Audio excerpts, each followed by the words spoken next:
नमः जनभाषायै संस्कृताय मित्रों श्री गुरुवे नमः वंदे वेदमातरन्। संस्कृत वाय तेजेंद्र यूट्यूब चैनल में आप सभी का पुनः स्वागत है। आज हम इस एपिसोड में नीति शतक के 8वें श्लोक का व्याख्या करेंगे और इसके ऊपर चर्चा करेंगे। यह श्लोक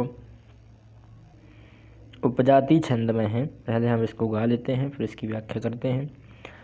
स्वायत्यमेकांत गुणं विधात्रा विनिर्मितं छादनमज्ञतायाः विशेषतः सर्वविदां समाजे विभूषणं मौनमपण्डितानां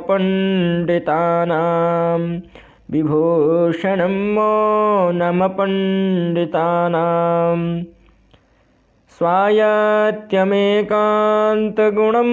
विधात्रा विनिर्मितं छादनमज्ञतायाः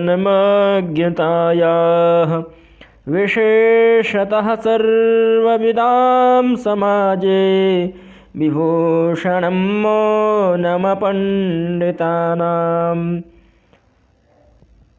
अंतिम पंक्ति देखिए, एक सूक्ति लिखिए। कहा विभूषणं मौनमपण्डितानां। विभूषणम, विभूषणम अर्थात गहना, जेवरात, जो आभूषण हैं वह आभूषण, उनको विभूषण कहा।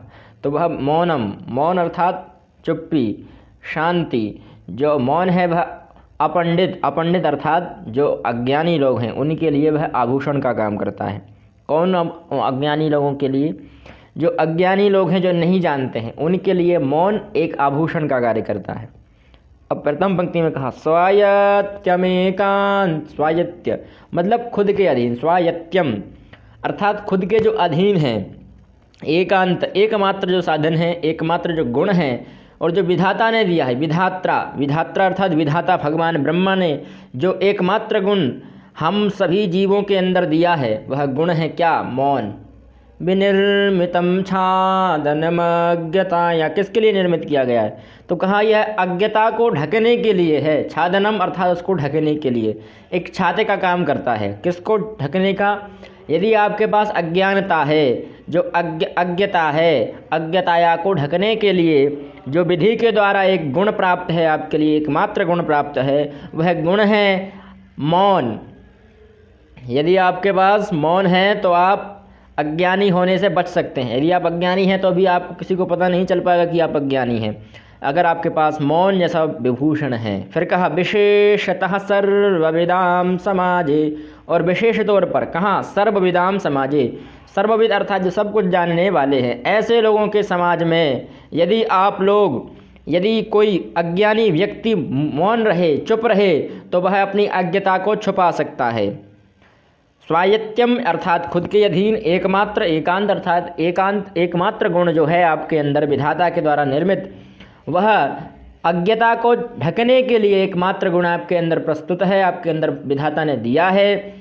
वह किस काम के लिए है? तो कहा विशेष तौर पर यदि आप सर्वज्ञ लोगों के लिए समाज में बैठे हैं, जानकारों के समाज में बैठे हैं, ज्ञानियों के समाज में बैठे हैं, तो वहाँ आप चुप रहें तो आप अज्ञानी होने से जो आपका जो अज्ञानता है वह ढक जाएगी उस मौन होने से, उस मौन होने के गुण से। विशेषतः, विशेष रूप से सर्व लोग, सर्वविद अर्थात जो जानकार हैं, उन जानकारों के समाज में यदि आप चुप रहे तो वह विभूषण होगा आपके लिए। विभूषणम मौनम पंडितानाम, विभूषणम मौनम अपंडितानाम। संधि विच्छेद कर दीजिए, मौनम अपंडित। जानाति इति पंडितः, पंडित से यहाँ तात्पर्य यह नहीं है कि ब्राह्मण क्षत्रिय, यहाँ जानाति इति पंडित, जो जानता है वह पंडित है।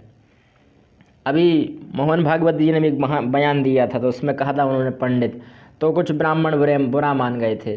तो पंडित का मतलब शाब्दिक अभिप्राय वो नहीं है, उसका अर्थ है कि जो जानता है वह पंडित है।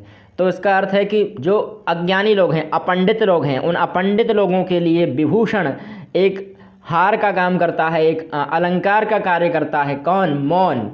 इसलिए जो भी अज्ञानी लोग हैं वह मौन ही रहें। अब किस प्रकार से अज्ञानता का कार्य करेगा? मान लीजिए अब हम सभी संस्कृत छात्र हैं, तो अब संस्कृत छात्र कहीं साइंस वाले छात्र से मिल लें, तो साइंस के छात्र की संगोष्ठियों में चले जाएं, कहीं साइंस के छात्र या जो बायोलॉजी के छात्र हैं उनके साथ मिलने जाएं। तो अब वह अपने अपने हिसाब की चर्चा करेंगे बायोलॉजी के सब्जेक्ट की, और हम संस्कृत जानने वाले, और अगर हम वहीं बोल दें कुछ अपने हिसाब से बायोलॉजी में ये होना है, ये होता है, ये होता है, तो वहीं हमारी अज्ञानता दिख जाएगी कि ये तो है नहीं बायोलॉजी का छात्र। समझ रहे हैं?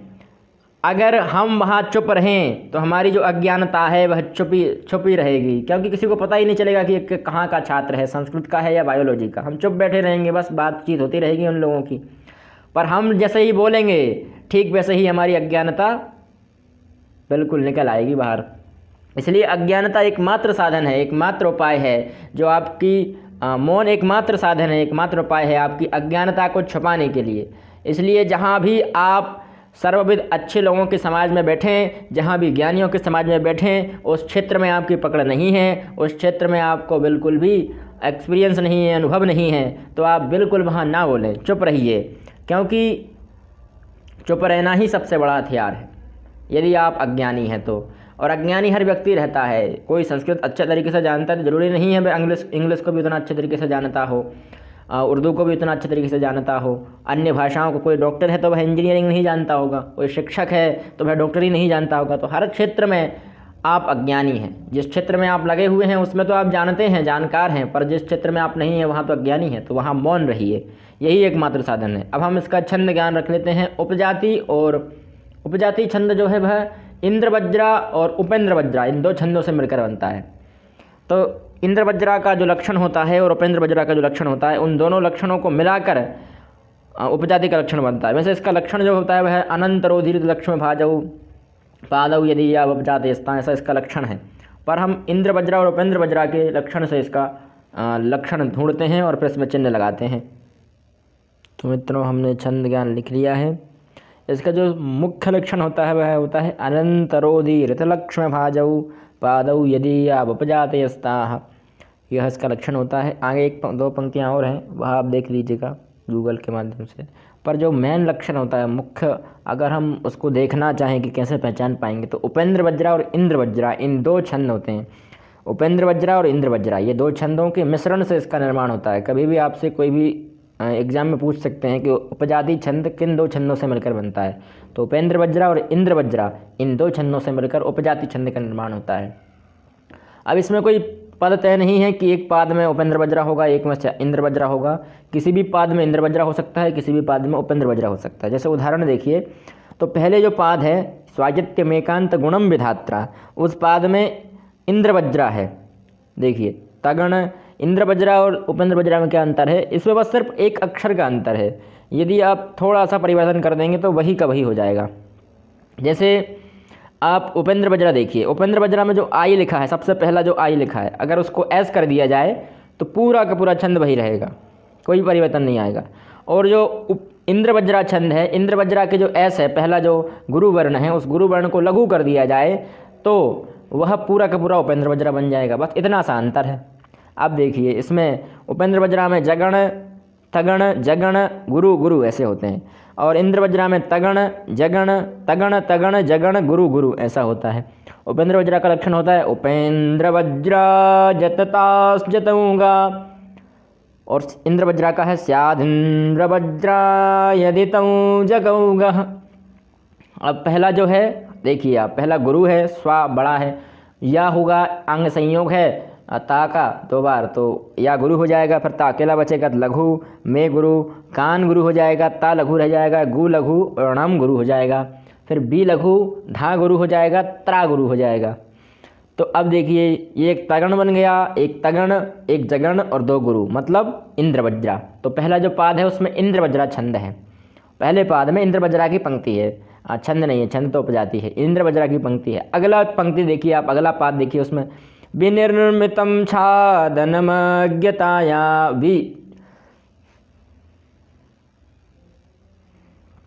तो बी लघु है तो लघु वर्ण हो जाएगा, निर आगे संयुक्ताक्षर है, रकार है तो निर गुरु हो जाएगा, फिर मी लघु हो जाएगा, तम गुरु हो जाएगा, छा लघु छा गुरु हो जाएगा, दा लघु ना लघु माँ गुरु हो जाएगा, क्योंकि आगे ज्ञा है, ज्ञा संयुक्ताक्षर है, जा और ञा मिलकर बनता है गुरु ज्ञा, तो वह गुरु हो जाएगा संयुक्ताक्षर होने से। फिर ज्ञा अकेला बचेगा तो ज्ञा लघु हो जाएगा, फिर ता लघु ता गुरु हो जाएगा, या गुरु हो जाएगा। अंतिम के दोनों वर्ण हमेशा गुरु होंगे, इंद्र वज्रा में और उपेंद्र वज्रा में और उपजाति में, यह बात हमेशा ध्यान रखिएगा। फिर अगला जो पंक्ति है, विशेषतः सर्वविदाम समाजे, उसमें बी लघु हो जाएगा, शे गुरु हो जाएगा, फिर शा लघु हो जाएगा, ता गुरु हो जाएगा, क्योंकि विसर्ग है। फिर आगे संयोग है, सर आगे रेफ है, तो सर गुरु हो जाएगा, सा गुरु हो जाएगा, वा लघु रह जाएगा, बी लघु हो जाएगा, दाम गुरु, फिर सा लघु हो जाएगा, माँ गुरु हो जाएगा, जे गुरु हो जाएगा, फिर बी लघु भूल गुरु हो जाएगा, शा लघु हो जाएगा, णम गुरु हो जाएगा, फिर मऊ ये गुरु हो जाएगा, ना लघु हो जाएगा, माँ भी लघु रह जाएगा। फिर जो पा है वहाँ पा अणा है, अनुस्वार लगा है पर वहाँ पर एक संधि हो जाएगी, तो वहाँ पर अणकार आ जाएगा, क्योंकि टा वर्ग का है डा, तो वहाँ अणकार आ जाएगा, तो वहाँ संयुक्त अक्षर हो जाएगा, तो वह गुरु हो जाएगा। इसलिए जो पा है वह पम भी गुरु हो जाएगा। फिर डी लघु रह जाएगा, ता गुरु और ना गुरु हो जाएगा। देखिए अब हमने सारे लक्षण मिला लिए हैं, और हम देखिए पहले जो पाद है उस पाद में इंद्र वज्रा छंद है, पहले पाद में इंद्र वज्रा है, और बाकी के 3 पाद हैं, उन 3 पाद में उपेंद्र वज्रा छंद है। अब एक अंतर देखिए, यदि स्वायत्त में एकांत की जगह हम स्वा का जो थोड़ा सा परिवर्तन कर दें, यहाँ जो दीर्घ आकार है उस आ के स्थान पर अगर लघु आकार कर देते, हम स्वायत्त कर देते, तो वहाँ पर पूरा का पूरा छंद उपेंद्र वज्रा हो जाता, पूरा छंद जो है वह उपेंद्र वज्रा हो जाता। और यदि हम बी को दीर्घ कर दें, बी, और विभूषण की बी को कर दें हम फिर धीर बी, और यहाँ विशेषता के बी को भी वी कर दें, तो यहाँ पर भी जो देखेंगे आप तो इंद्र वज्रा हो जाएगा। यही अंतर है इंद्र वज्रा और उपेंद्र वज्रा में, सिर्फ एक ह्रस्व वर्ण और एक गुरु वर्ण का अंतर है। यदि एक जगह कहीं गुरु हो जाए और एक जगह कहीं ह्रस्व हो जाए तो बहुत अंतर आ जाएगा। यदि स्वायत्त में ही बस हम थोड़ा लघु कर दें उसको स्वा को, तो वह पूरा का पूरा उपेंद्र वज्रा हो जाएगा। यही अंतर है। आप छंद ज्ञान सीख गए होंगे। अगली वीडियो में हम पुनः मिलते हैं, तब तक के लिए नमः जन भाषायै संस्कृतायै, जयतु संस्कृतम जयतु भारतम।